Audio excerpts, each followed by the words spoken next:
So, I wrote about this in my book. It's not about my book, it's about Steve's book, Dynamite and Davey, available on Amazon.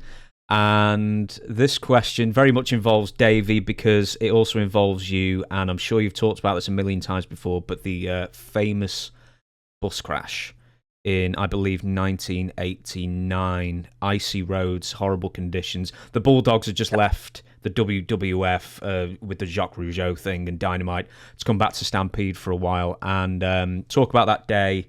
And you were the driver, I believe. Yeah, I was the driver. We were driving from Calgary to Prince George, and it was basically about a 5-6 hour drive. And we were late leaving. We had used our van had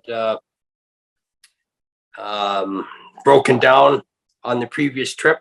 The wrestlers had basically just destroyed it on a road trip, and the engine had gone in it, and so we had to use a rental van to make this road trip, and just a lot of different things had gone on. But we had this long trip in northern BC planned, and we're driving to Prince George, and Dynamite and a few other wrestlers had basically just quit the promotion, and so we were picking up wrestlers, getting ready to leave Calgary, and so that delayed us from getting on the road.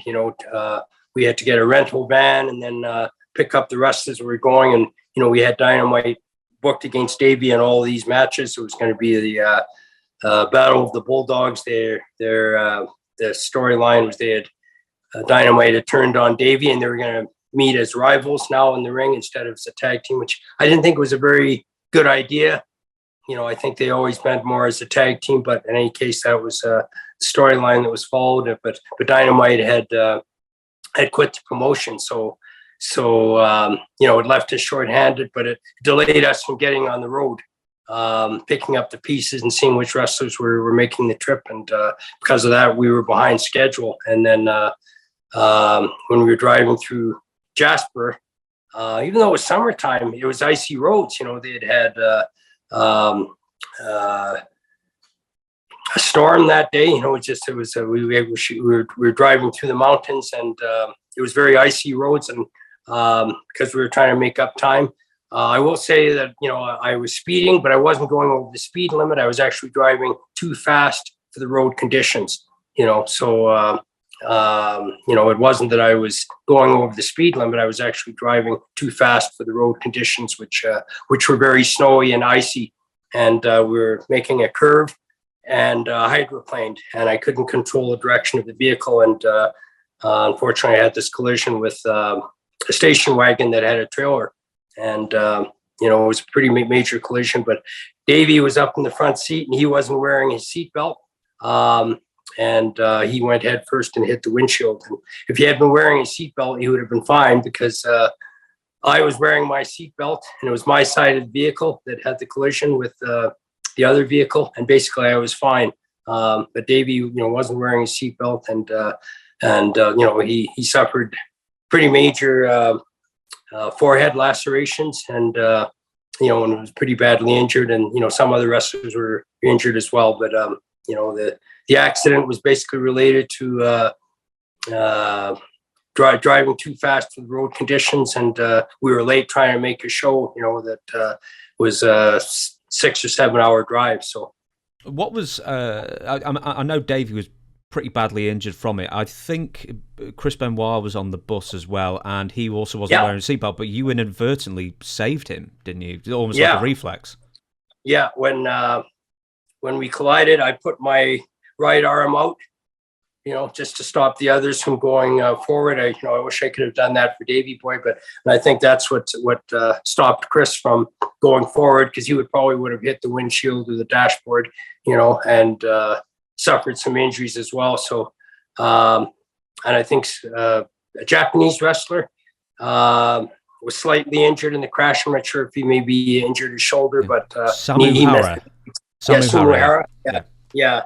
And then Carl Moffat, who's sitting in the very back seat, the spare tire flew up and hit his leg from under the seat and broke his leg, which was very unfortunate, and so Carl and Davey suffered the worst injuries for sure.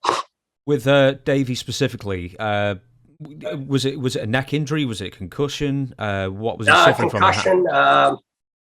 I don't know if he had a shoulder separation possibly, but I know major lacerations to his forehead, and concussion as well. In fact, like he was unconscious when we had the crash, and I think he'd basically gone into shock, and then a few minutes later he kind of woke up, and started to come to, but pretty shaken, pretty major crash, right? I was relieved but concerned about him at the time too, because it was pretty scary situation, right? A lot of blood, and it was very clear to see, the injuries from hitting the windshield. But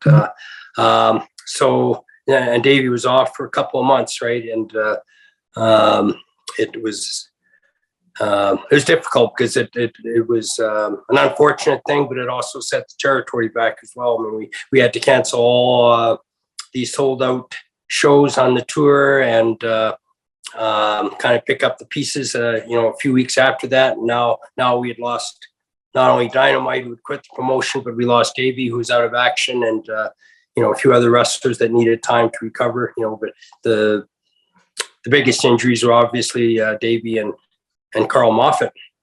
This, just thinking of this was, I think, the same year, this bus crash, as the Adrian Adonis bus crash, where he ended up getting killed, and I think he was going 1 year later. Was it 1 year later? Yeah. So that was 1988. I think it was the exact same date, but 1 year later. So it seemed like July 4th was a doom day for wrestlers. And I believe Brutus Beefcake had his incident, with the parasailer on July 4th, if I'm not mistaken, years later. But it just seemed to be a doom day for wrestlers in many years, July 4th, that long weekend. But our accident was 1 year exactly after the crash with Adrian Adonis and the Kelly twins. And well, I mean, if you're a wrestler, stay home on July 4th, I think, is the don't go traveling anywhere seems to be the advice there.